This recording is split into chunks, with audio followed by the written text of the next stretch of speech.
வணக்கம். Welcome to life horoscope spiritual channel. Guru பெயர்ச்சி 2026-27 1st of June 2026 குரு பெயர்ச்சி நைட்டில் வருது. இந்த குரு பெயர்ச்சி ரொம்ப விசேஷமான குரு பெயர்ச்சி. ஏன்னா 12 இயர்ஸ்க்கு அப்புறம், அதாவது 12 வருடத்துக்கு ஒரு முறை தான் குரு உச்சமாவார். மிதுனத்திலிருந்து கடகத்துக்கு குரு பெயர்ச்சி. இந்த பெயர்ச்சி ஒரு பொதுவான பலனா ஒவ்வொரு ராசிக்கும் நான் கிளீனாக டீட்டெயிலாக நிறைய விஷயத்த சொல்லியிருக்கேன். இது தனிப்பட்ட முறையில் உங்கள் ஜாதகத்தில் குரு எப்படிப்பட்ட யோக கிரகமாக இருக்குது, எந்த இடத்துல பொசிஷன் ஆகிருக்கு, ப்ளஸ் இந்த டிஸ்பிளேல நீங்கள் பார்த்தா தெரிஞ்சிருப்பீங்க. ஸோ உங்களுடைய பர்த் சார்ட்டில் அந்த குரு எப்படி இருக்காரோ அப்படிப்பட்ட தனிப்பட்ட முறை தரப்போகிறார். அந்த தனிப்பட்ட பலனை நீங்கள் பார்க்கறதுக்கு www.lifehoroscope.in இந்த வெப்சைட்டில் எங்களோட சர்வீஸை ஃபுல்லாக பாருங்கள். பர்டிகுலராக ஸ்பெசிஃபிக்காக அந்த குரு பெயர்ச்சிக்காக ஒரு பெரிய சர்வீஸை ப்ரிப்பேர் பண்ணியிருக்கோம். அது என்ன தேவையோ நீங்கள் பயன்படுத்திக்கலாம். டிஸ்பிளேல தெரிய நம்பர் மட்டும் தான் எங்களோட டீமுடைய நம்பர்ஸ்.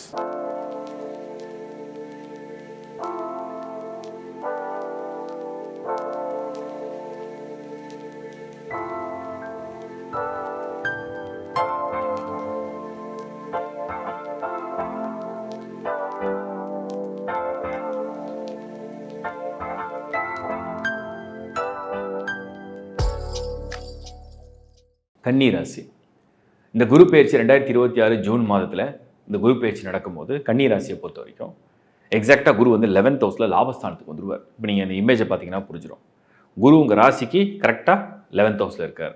அவரோட பார்வை உங்கள் ராசிக்கு எங்கெங்கே விழுது? 3ஆம் இடம், 5ஆம் இடம், 7ஆம் இடம். ஸோ 3, 5, 7 இந்த 3 இடத்துல பார்வை பதியுது. முதல்ல இந்த கன்னிக்கு 11th ஹவுஸில் வர குருவால் என்ன அட்வான்டேஜ்னு நம்ம தெரிஞ்சுக்கலாம். Lord of 4 and lord of 7, 4 மற்றும் 7க்கு அதிபன். அவர் வந்து 11th ஹவுஸில் பொசிஷனில் வரார். So 4th house lord and 7th house lord in 11. இது என்ன ப்ளஸ்ஸு? லாபம், ஆதாயம், profit and gain, money flow, job opportunity, promotion growth, success, name and fame, a new beginning, a new start up, நிறைய list கொடுக்கலாம். அப்போ முன்னேற்றம், அதிகாரம், வலிமை, வெற்றி, உயர்வு, பதவி, அதிகாரம், ஒரு ஒரு ஒரு வளர்ச்சி, ஒரு புதிய துவக்கம், இந்த மாதிரியான ஒரு லிஸ்ட்டு தான் இந்த முறை வந்து குரு வந்து இந்த கன்னிக்கு 11th ஹவுஸில் வர்றார். அப்புறம் அந்த 11ஆம் இடம் அப்படிங்கிறது வந்து பொருளாதார ரீதியாக financial stability, financial gain, financial growth, பொருளாதார வளர்ச்சி, பொருளாதார முன்னேற்றம், பொருளாதார மன நிறைவு, இப்படிப்பட்ட ஒரு இடத்துலையும் அந்த குரு வர்றார். இப்போ கன்னி ராசியை பொறுத்த வரைக்கும் குருவுடைய முதல் பார்வை எங்கே பதியுது? ரொம்ப சிம்பிள். கன்னிக்கு 3ஆம் இடம் நான் சொன்னேன். இப்போ இந்த 3ஆம் இடத்தை குரு பார்வை பதிந்தால் என்ன உங்களுக்கு நன்மை? செம்ம நெட்வொர்க் கிடைக்கும், நல்ல நெட்வொர்க் கிடைக்கும். இது வரைக்கும் 10 பேரை தெரிஞ்சவங்களுக்கு இப்போ 100 பேர் தெரிகிற அளவுக்கு நெட்வொர்க் வரும். அடுத்தது சகோதரர்களால், சகோதரிகளால் உங்களுக்கு ஆதாயம் கிடைக்கும், பெருமை வரும். இல்லை நீங்கள் அவங்களுக்கு வந்து உதவி செய்வீங்க. ஸோ உங்களுடைய சகோதர சகோதரிகள் மூலமா உங்களுக்கு கிடைக்கக்கூடிய நன்மை, ஆற்றல், இல்லை நீங்கள் செய்யக்கூடிய உதவி, இதுவும் ஒரு அட்வான்டேஜ். அதே மாதிரி 3ஆம் இடம் சிறிய தூர பிரயாணம், புகழ், வளர்ச்சி, துணிச்சல், தைரியமாக ஒரு விஷயத்தை செஞ்சு பார்க்குறது, இதெல்லாமும் ஒரு ஃபேவரான பாசிட்டிவான விஷயமா நான் பார்க்குறேன். அடுத்து அந்த குருவுடைய பார்வை 5ஆம் இடத்துல பதியுது. அதாவது கன்னிக்கு 5th ஹவுஸ். கன்னிக்கு 5th ஹவுஸில் குரு பார்வை பதிஞ்சுன்னு சொன்னோம்னா குழந்தை பாக்கியம் முயற்சிக்காக இருக்கிறவங்களுக்கு அந்த குழந்தை பிறக்கிற யோகத்தை கொண்டு வரும். ஸோ குழந்தை பிறக்கிற யோகத்துக்கு உண்டான ஒரு காலம், ஒரு நேரம் அப்படின்னு நம்ம சொல்லலாம். அந்த 5ஆம் இடங்கிறது மன நிம்மதியை கொடுக்கும். மனதில் ஏதோ ஒரு போராட்டம், மனதில் ஏதோ ஒரு கவலை, மனதில் ஏதோ ஒரு ஆசை, எதுவுமே நிறைவேறல, நான் ரொம்ப ஏங்குறேன், ரொம்ப துடிக்கிறேன், நான் ரொம்ப போராடுறேன். ஸோ உங்கள் இன்னர் பர்சனல் மைண்டு அதுக்கு ஒரு ஹாப்பினஸ், அதுக்கு ஒரு சாட்டிஸ்ஃபேக்ஷன், அதுக்கு ஒரு கன்சோல்மெண்ட். அப்போ வந்து அந்த மாதிரி வந்து அதை கன்சோல் பண்ணுற மாதிரி வந்து எல்லாமே வந்து ஒரு பாசிட்டிவாக உங்களுக்கு வந்து நிறைய விஷயங்கள் நடக்கிற மாதிரி, ஒரு நல்ல மன நிம்மதியை கொடுக்குற மாதிரி உங்களுக்கு வந்து கிடைக்கக்கூடிய ஒரு பலனை கொடுக்குது. ஸோ கன்னி உங்களுக்கு இந்த 5th ஹவுஸ் மன நிம்மதி, மனப்பூர்ணமான ஒரு ஒரு பலன், ஒரு ஒரு ஒரு ஒரு விஷ் நிறைவேறுது, ஒரு பிரார்த்தனை, உங்களோட பிள்ளையோட எதிர்காலம், உங்கள் பிள்ளைகளோட திருமணம், அது சம்மந்தப்பட்ட விஷயங்கள் முயற்சி, பொருளாதாரத்தில் ஓரளவுக்காவது ஒரு நல்ல ஸ்டேட்டஸை கொண்டு வர்றது. அதுக்கப்புறம் 7ஆம் இடத்துல அந்த பார்வை உங்களுடைய 7th ஹவுஸ், திருமணம் சம்மந்தப்பட்ட முயற்சி, வாழ்க்கை துணை வழியிலே வரக்கூடிய ஆதாயம், அதிர்ஷ்டம், வாழ்க்கை துணை வழியாக எனக்கு எதுவுமே கிடைக்கல, இந்த முறை கிடைக்கிற வாய்ப்பை கொண்டு வருது. திருமண முயற்சியில் சக்ஸஸ் ஆகுது. ஒரு லவ் அண்ட் ரிலேஷன்ஷிப்பில் இருக்கீங்க, அதை வந்து எப்படியாவது வாட்டி திருமணமாக முடிக்கணும். நீங்கள் அங்கே சனி இருக்கார், தடை பண்ணிகிட்டே இருக்காரு. இப்போ குரு பார்க்குறாரு, சனியோட தடையை தவிடுபடி ஆக்கிடுவார். ஸோ சனி ஆப்ஸ்டக்கல்ஸை கொடுக்குறாரு, குரு வந்து அந்த ஆப்ஸ்டக்கல்ஸை நிவர்த்தி செய்கிறார். அப்போ அதை வந்து கம்ப்ளீட்டாக ரிமூவ் பண்ணிடுவார்னு அர்த்தம். இதுதான் குரு பார்வை. Partnership, life partner, business partner, அந்த மாதிரி விஷயங்களுக்கும் இது அட்வான்டேஜாக வருது. அப்போ கன்னியை பொறுத்த வரைக்கும் 7ல் உள்ள சனியால் மட்டும்தான் கொஞ்சம் மனநிம்மதி இல்லாத, நிவர்த்தியாக முடியாத போராட்டங்கள் இருந்தது. இப்போ குருவுடைய பார்வை அங்கேயும் விழுது. இந்த குரு 11க்கும் வராரு. ஸோ கன்னியை பொறுத்த வரைக்கும் அடுத்த ஓராண்டுகளில் 12 monthsல நம்ம கிட்டத்தட்ட 8லேருந்து 9 மாதம் தோராயமாக பார்த்தோம்னா கன்னிக்கு பொருளாதார ரீதியாக, குடும்ப வாழ்க்கை ரீதியாக, வாழ்க்கை துணை ரீதியாக, லைஃப் பார்ட்னர் மூலிமா financial stability, job opportunity, promotion and growth and success, brothers and sisters மூலிமா கிடைக்கிற ஹெல்ப்பு, நெட்வொர்க், பெரிய லெவலில் நெட்வொர்க் வந்து கிடைக்கிறது, மைண்டில், இன்னர் பர்சனல் மைண்டில் உள்ள ஆசைகள், விஷஸ்லாம் ட்ரூவாக வரக்கூடியது, கடவுளோட பிளெஸிங்கே கிடைக்கிற மாதிரி ஃபீல் பண்ணுற மாதிரி ஒரு சூழ்நிலையை இந்த கன்னிக்கு உருவாக்குது. அதுதான் இந்த குரு பயிற்சியோடைய அட்வான்டேஜ். லாபகரமான ஒரு ஆண்டாக இந்த குரு உங்களுக்கு பலனை தரப்போகிறார். திட்டமிட்டு செயல்படுங்க, நல்ல பலன்கள் நடக்கும். வாழ்த்துக்கள். இப்போ நீங்கள் பார்த்தது வந்து ஒரு பொதுவான பலனால கூட நான் டீட்டெயிலாக இப்போ சில எக்ஸ்ப்ளனேஷன் கொடுக்குறேன். தயவு செஞ்சு கொஞ்சம் கவனித்து பாருங்கள். குரு 1 June 2026 2026 முதல் தேதி ஜூன் மாதம் கடகத்துக்கு வரார். மிதுனத்திலேருந்து கடகத்துக்கு வரார். கடகத்துக்கு வந்து அங்கேயே இருக்க போகிறது இல்லை. ஒரு வருஷம் குரு எப்பவுமே பயிற்சி நடந்தா இருக்கும். ஸோ 2027 ஜூன் வரைக்கும் இந்த குரு பயிற்சி இருக்குது. அப்படி 2027 வரைக்கும் இருக்கிற இந்த குரு அதே கடகத்தில் அப்படியே ஃபுல்லாக உச்சத்தில் அப்படியே இருப்பாருன்னா இருக்க மாட்டார். அதிசார பயிற்சி, அட்வான்ஸ் டிரான்சிட்னு அக்டோபரில் கொஞ்சம் நடக்க போகுது. மறுபடியும் ஜனவரியில் திரும்ப பேக் டு கடகம் வந்துடும். அப்போ அதிசார பயிற்சி சிம்மத்துக்கு போயிட்டு வரும். இந்த கால்குலேஷன்லாம் இருக்குது. அதை நான் அதுக்கப்புறம் ஒரு வீடியோவாக கொடுத்துட்றேன். ஸோ இப்போ முக்கியமாக ஒவ்வொரு ராசிக்கும் எங்கே பார்வை பதிய போகிறார் அப்படின்னு இப்போ இந்த இமேஜை பாருங்கள். குரு கடகத்தில் இருக்காரா, உச்சத்தில் இருக்கார். ஸோ கடகன்றது உங்களுக்கு எங்கே இருக்குன்னு தெரியும். இப்போ இந்த இமேஜை பார்த்தா தெரிஞ்சிடும். உச்சத்தில் இருக்கார். அவரோட பார்வை எங்கே விழுது? கரெக்டாக ஃபர்ஸ்ட் நேரடியாக பார்வை மகரம். அவரோட 5வது பார்வை விருச்சிகத்தில் விழுது பாருங்க. அவருடைய 9வது பார்வை கரெக்டாக மீனத்தில் விழுது. ஸோ விருச்சிக ராசி, மகரம் அண்ட் மீனம் 3 ராசியை இந்த குரு பார்க்குறாரு. இப்போ கிளியராக புரிஞ்சுதா உங்களுக்கு? குரு பார்வை எங்கே இருக்குது தெரிஞ்சிட்டீங்க. அடுத்தது இந்த குரு இது ஒரு இண்டிவிஜுவல் ராசிக்கு தான் இப்போ நான் பலன்களை சொல்லியிருக்கேன்.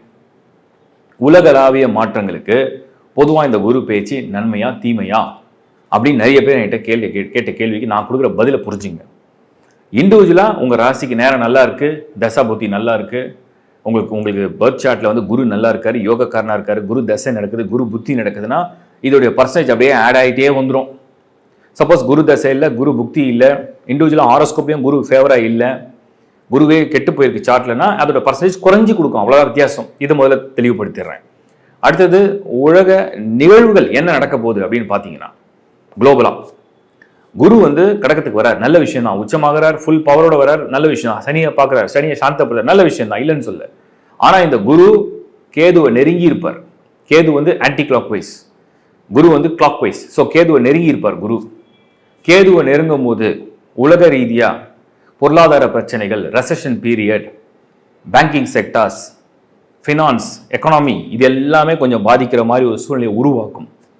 இதில் பர்டிகுலராக அக்டோபர் மாதத்தில் இந்த குரு கேதுவோட இணையும் பொழுது, குரு வந்து சிம்மத்தில் கேதுவோட இணையும் பொழுது பொருளாதார ரீதியாக ஏகப்பட்ட மாற்றங்கள், உலகளாவிய மாற்றங்களை கொண்டு வரும். அப்போ ஒரு அப்ஸ் அண்ட் டவுன்ஸ் தான் இருக்கு.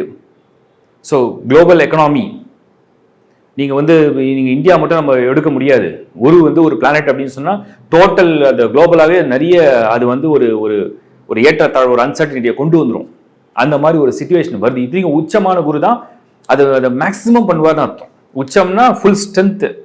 ஆனால் அது நல்ல பலனை கொடுத்தா நல்லதாகவும், தீய பலனை கொடுத்தா தீயதாகவும் இருக்கும். சரி, அப்போ எல்லாருக்குமே கெட்டு போயிடுமா அப்படின்னு கேட்டிங்கன்னா, ஒரு கொலாப்ஸ் ஆகுது. அதில் சில பேருக்கு அட்வான்டேஜும்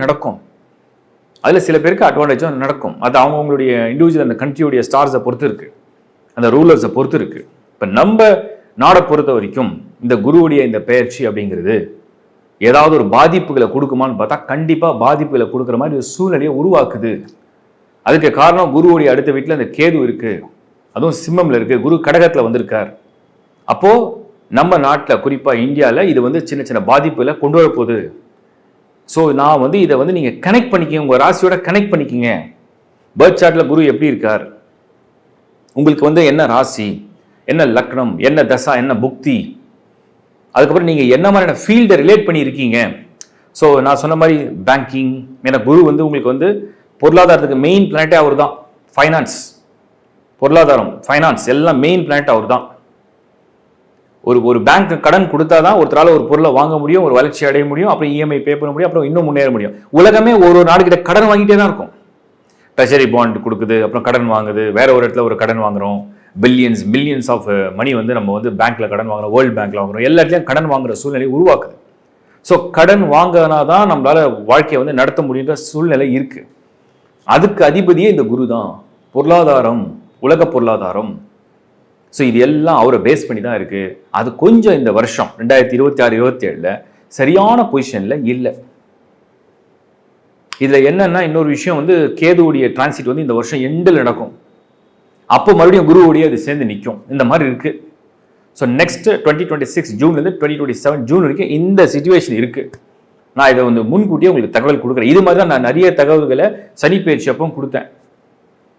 சனி வந்து 2025 மார்ச் மாதம் பயிற்சி அடையும் போதும் நான் வந்து சொல்றேன், உலக அளவில் பார்க்கும்போது நீர்நிலை, கடல் சம்மந்தப்பட்டது, ஆயில் சம்மந்தப்பட்டது பிரச்சனை வரும். அது இப்போ வெடிச்சது. 2026 ஜனவரிலையும் நான் பிப்ரவரி மாத ராசி பலனையும் கிளீனாக கொடுத்தேன். டிராவல் பிளான் பண்ணுறவங்க ஜாக்கிரதை.